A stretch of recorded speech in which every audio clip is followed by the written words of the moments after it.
Reporter says Trump is risking national security. Sarah unleashes her worst nightmare by that conservative girl politics U.S. News for MadWorldNews.com.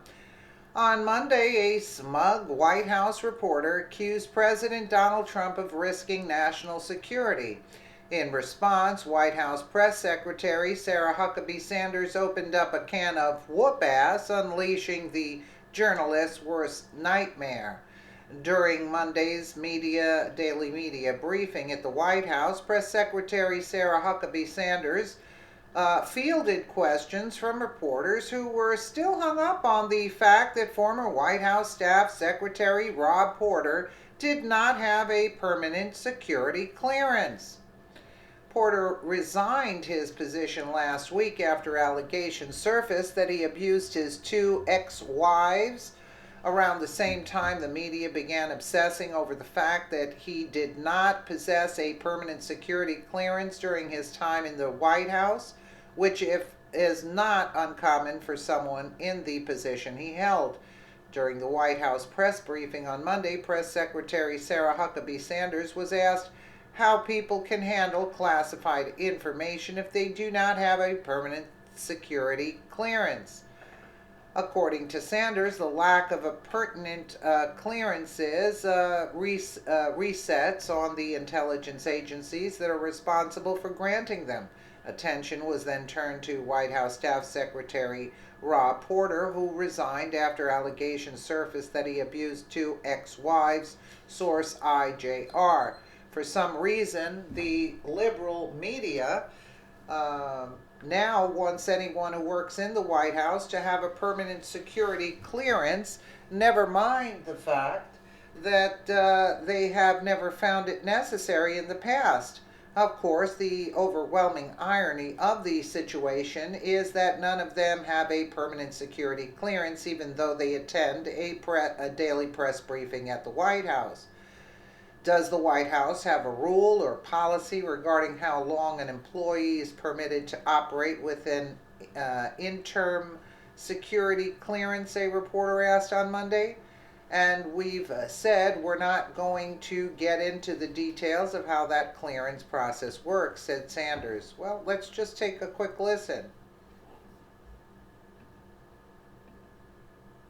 Oh, that's a long one. Matthew. Two questions, if I may. Does the White House have a rule or policy regarding how long an employee is permitted to operate with an interim security clearance?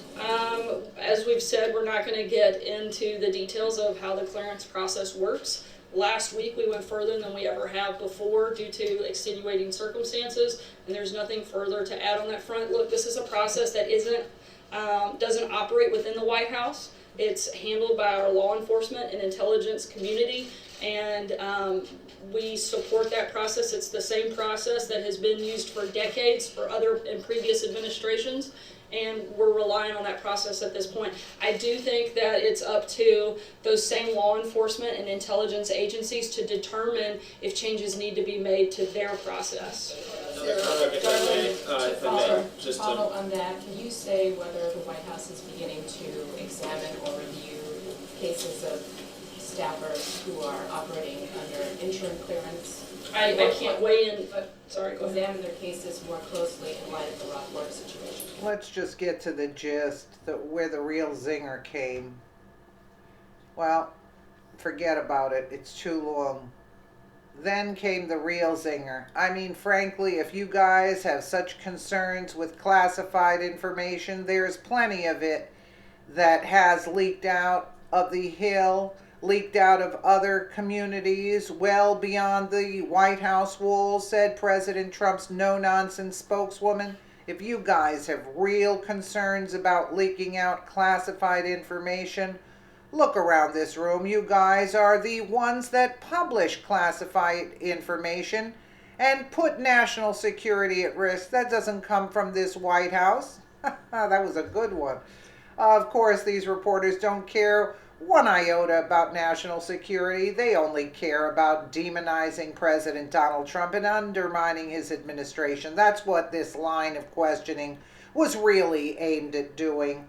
Lest anyone think that these liberal reporters actually give a damn about national security, it should be noted that none of them was the least bit concerned when Hillary Clinton used a private email server while Secretary of State. The hypocrisy, right? As Sarah Sanders noted, if any of them are wary that a story might endanger sensitive government secrets, they are free to not print the information. It's quite literally as simple as that. How about that, right? Let me know what you guys think in the comments below. And again, thank you so much for watching.